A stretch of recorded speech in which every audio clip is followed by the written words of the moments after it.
अस्सलामुअलैकुम dear students. आज हमारा लेक्चर नंबर 4 चैप्टर नंबर 18।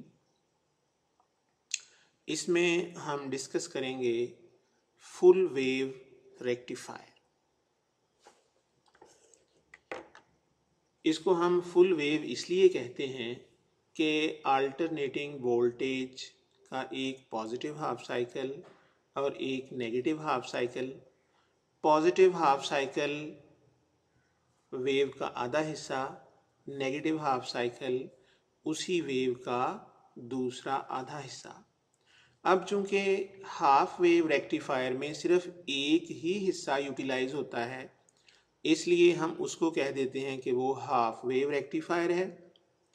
इसमें अल्टरनेटिंग वोल्टेज का नेगेटिव हाफ और पॉजिटिव हाफ ये दोनों ही इस्तेमाल होंगे, तो इसलिए हम इसका नाम रख देते हैं कि ये फुल वेव रेक्टिफायर है। The circuit which convert both halves of alternating voltage or current into direct voltage and current is called full wave rectifier।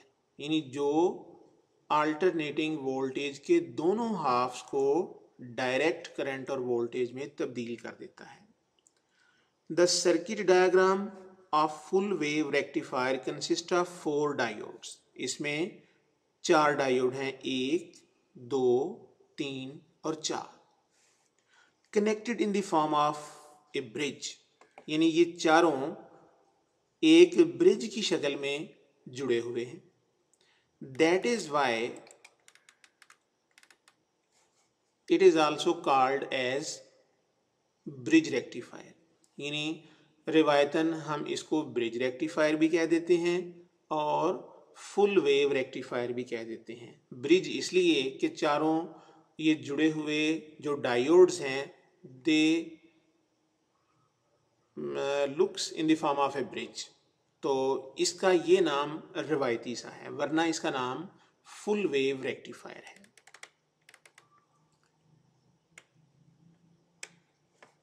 Working of full wave rectifier कि फुल वेव रेक्टिफायर कैसे काम करता है।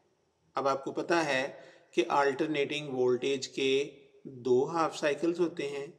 पहले half cycle का time होगा 0 to t/2, यानी एक साइकिल कंप्लीट करने के लिए जितना टाइम चाहिए उसको हम टाइम पीरियड कहते हैं, और उस टाइम पीरियड का आधा वक्त 0 to t/2 होगा। During the positive half cycle उसका टाइम कितना है 0 से t/2 of the input AC। The terminal A of the bridge is positive and B is negative. So the diode D1 and D3 become forward biased and will conduct the electric current and voltage appear across the load resistance। यानी first half cycle में terminal A positive, B negative. Diode D1 and D3 are forward biased, D2 and D4 are reverse biased। आपको पता है कि जब diode reverse bias होता है तो उसकी रेजिस्टेंस इन्फिनिट हो जाती है, उसमें से करंट नहीं गुजर सकता, और जो फॉरवर्ड बाइस होता है उसकी रेजिस्टेंस रिड्यूस होके फ्यू ओहम्स रह जाती है और उसमें से इलेक्ट्रिक करंट कंडक्ट करता है। अब हम इसकी जरा डायग्राम से देखते हैं। आप ये देखें कि for the first half cycle terminal A जो है ये पॉजिटिव, टर्मिनल B जो है ये नेगेटिव, और इसी तरह इस ब्रिज रेक्टिफायर का ये वाला section terminal A positive, terminal B negative. अब अगर गौर से देखा जाए तो D1 फॉरवर्ड बाइस्ड,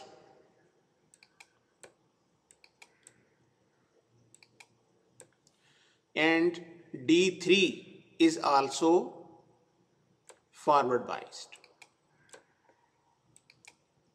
जो डायोड फॉरवर्ड बाइस्ड हैं दे विल कंडक्ट, और जो डायोड रिवर्स बाइस हैं दे विल नॉट कंडक्ट। अब अगर गौर से देखें तो जो डायोड रिवर्स बाइस हैं हम चाहें तो उन्हें सर्किट से इस तरह शो कर सकते हैं कि they are not part of the circuit,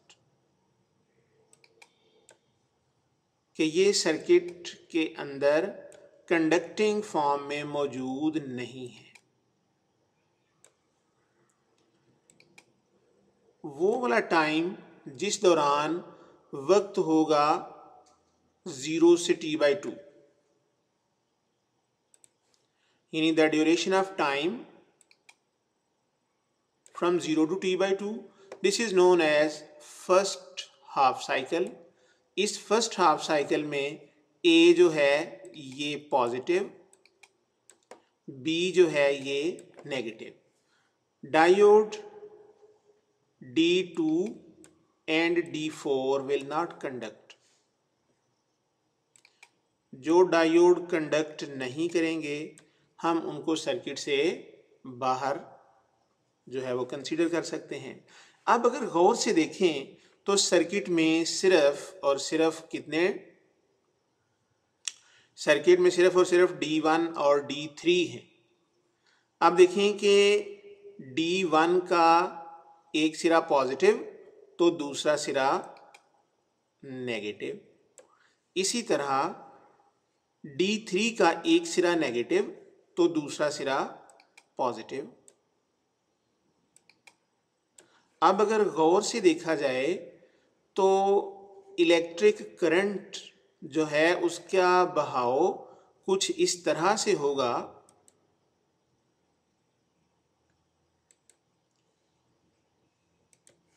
कि ये वाला जो टर्मिनल रेजिस्टेंस का जो लोअर पार्ट है is positive and upper part is negative and current flows in this direction. तो रेजिस्टेंस के अंदर इस डायरेक्शन में करंट फ्लो करेगा for the positive half cycle, और ये वाला पाथ फॉलो होगा इलेक्ट्रिक करंट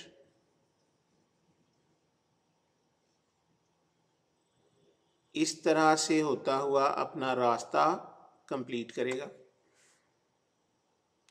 और इस सर्किट के दौरान आपका जो है ये D1 और D3 would be in conducting state, जबकि D4 and D2 will not be in the conducting state and current flows through the load resistance।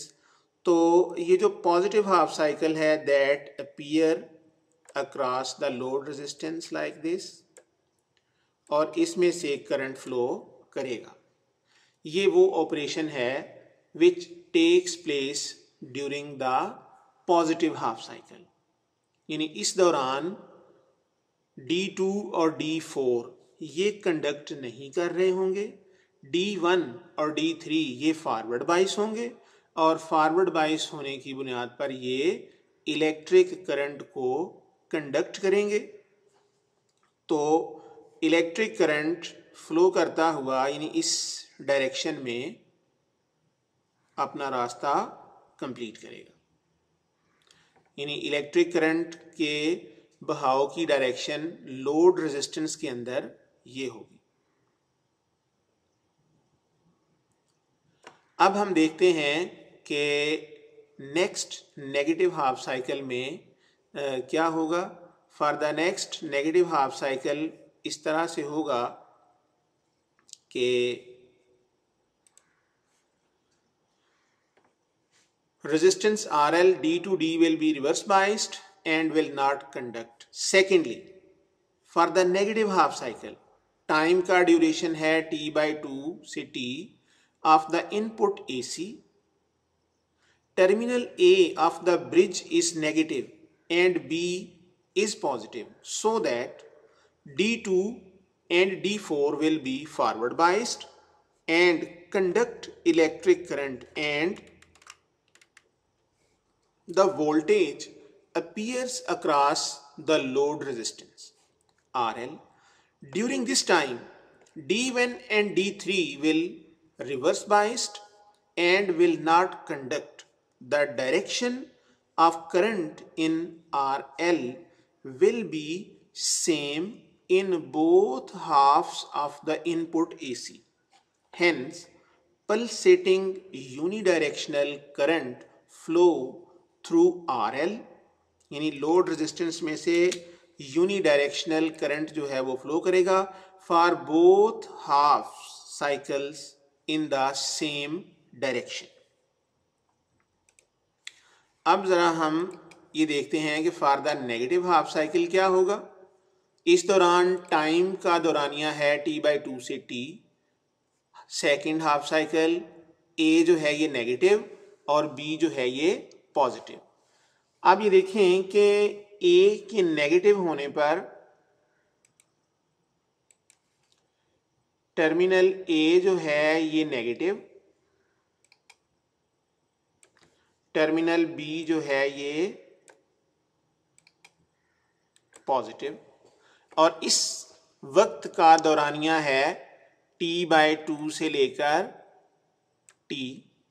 इस दौरान ए नेगेटिव, बी जो है ये पॉजिटिव, और हम इस सारे साइकिल को कह सकते हैं कि this is negative half cycle.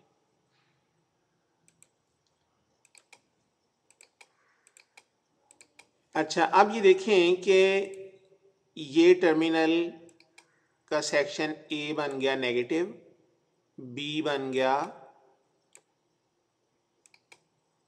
Positive. अब क्या होगा कि D4 and D2 are forward biased.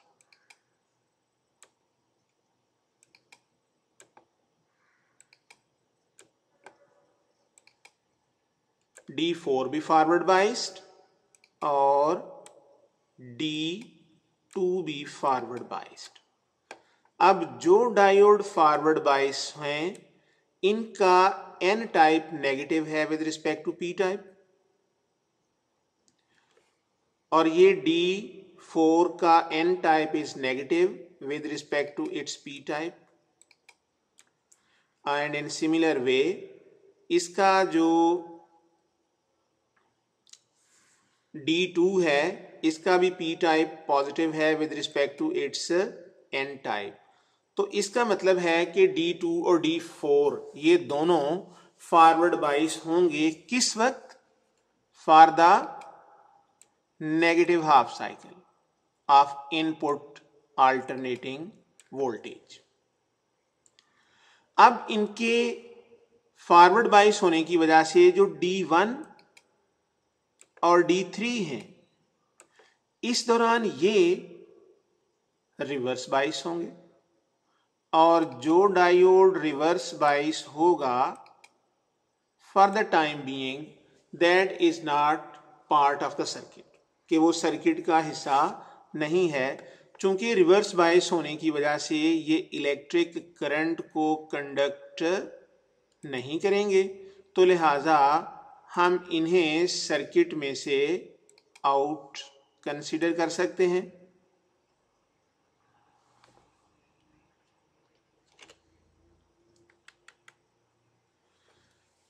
और इस दौरान ये वाले जो डायोड हैं D1 और D3 they are not part of the circuit. ये देखें कि यहां से ये जो डायोड रिवर्स बाइस है that is not part of the circuit. कितनी देर के लिए? जितनी देर तक नेगेटिव हाफ साइकिल मौजूद रहेगा। नेगेटिव हाफ साइकिल की मौजूदगी के दौरान D1 और D3 सर्किट का हिस्सा नहीं रहेंगे। लेकिन फिर गौर से देखें कि इस रेजिस्टेंस में करंट के बहाव की डायरेक्शन सेम है। The current flows through the resistance in the same direction for both halves of an input alternating voltage. Load resistance में करंट के बहाव की डायरेक्शन सेम है कि इसके पॉजिटिव्स, ये वाला सिरा हमेशा पॉजिटिव रहेगा और ये वाला सिरा हमेशा नेगेटिव रहेगा और करंट इसी डायरेक्शन में फ्लो करेगा for the both half of input AC. और अगर हम देखें तो करंट के बहाव का जो साइकिल है ये किस तरह से स्टार्ट होगा। करंट के बहाव का साइकिल इस तरह से स्टार्ट होगा, ये वाला रास्ता फॉलो करते हुए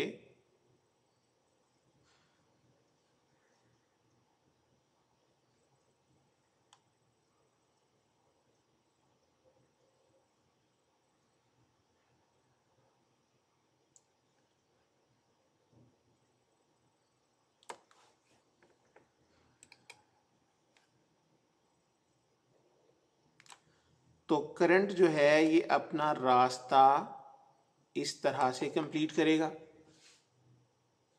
लेकिन इन दोनों हाफ साइकिल्स में लोड रेजिस्टेंस के अंदर करंट के बहाव की डायरेक्शन सेम होगी, यानी एक तरफ से इनपुट नेगेटिव हाफ साइकिल है लेकिन आउटपुट पर we have a positive half cycle. Input half cycle negative होने के बावजूद आउटपुट पर आपका पॉजिटिव हाफ साइकिल है। आप इस सर्किट में देख सकते हैं कि चाहे ए पॉजिटिव हो और बी नेगेटिव हो, करंट के बहाव की डायरेक्शन इस लोड रेजिस्टेंस में सेम है। For the positive half cycle and for the negative half cycle, current flows through the load resistance in the same direction। तो इस तरह आउटपुट पर हमें जो वोल्टेज हासिल होती है हम ये कह सकते हैं कि ये unidirectional and changing voltage है। At the output we will obtain voltage which is unidirectional and changing।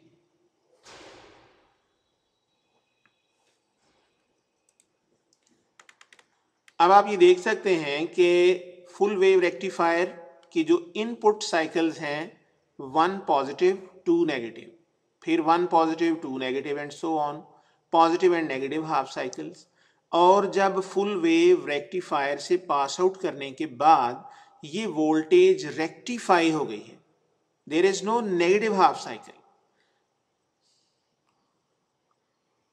1 भी पॉजिटिव है 2 भी पॉजिटिव है, फिर 1 पॉजिटिव है और 2 भी पॉजिटिव है, यानी हर negative half cycle positive half cycle में कन्वर्ट हो जाएगा। और इस तरह से हमें आउटपुट पर यूनी डायरेक्शनल एंड चेंजिंग जो है वो वोल्टेज मिलेगी।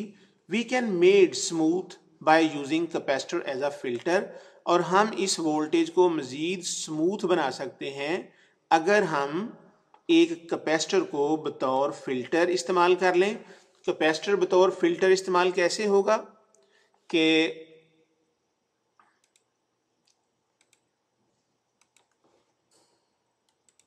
ये हमारे पास आउटपुट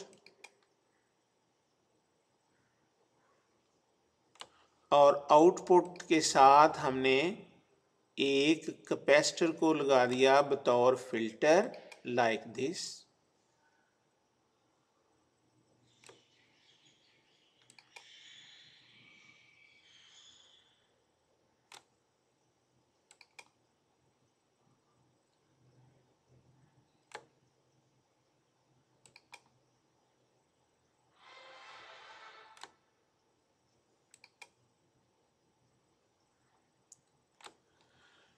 अगर हम एक कैपेसिटर को बतौर फिल्टर लगा दें तो आउटपुट पर हमें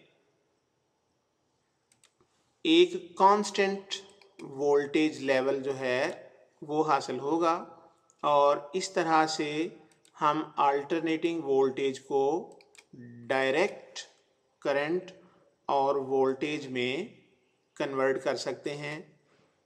यानी अगर कैपेसिटर को बतौर फिल्टर लगा दिया जाए तो आउटपुट पर वोल्टेज का लेवल बिल्कुल कांस्टेंट होगा, और इस सर्किट की मदद से हम अल्टरनेटिंग वोल्टेज को डायरेक्ट वोल्टेज और करंट में तब्दील कर सकते हैं। आपको सामने दिखाई देने वाला सर्किट 4 डायोड्स पर मुश्तमिल है।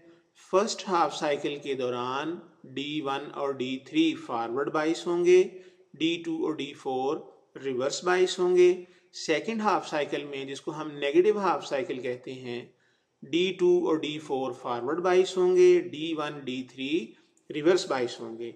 लेकिन इन दोनों हाफ साइकिल्स के दौरान लोड रेजिस्टेंस में से फ्लो करने वाले करंट की डायरेक्शन सेम होगी। उम्मीद है कि बेटा आप लोगों को फुल वेव रेक्टिफायर के मतलब समझ आ गई होगी। और अगर आप किसी तरह के कन्फ्यूजन से दो चार हैं तो आप मेरे व्हाट्सएप नंबर पे कॉल करके बात कर सकते हैं।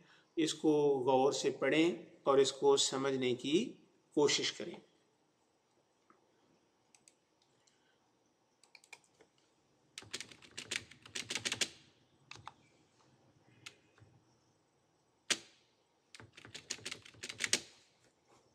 आप इस नंबर पर 0345664645 के ऊपर आप रब्ता करके आपके जहन में कोई भी क्वेश्चन हो तो आप इसके मतलब पूछ सकते हैं।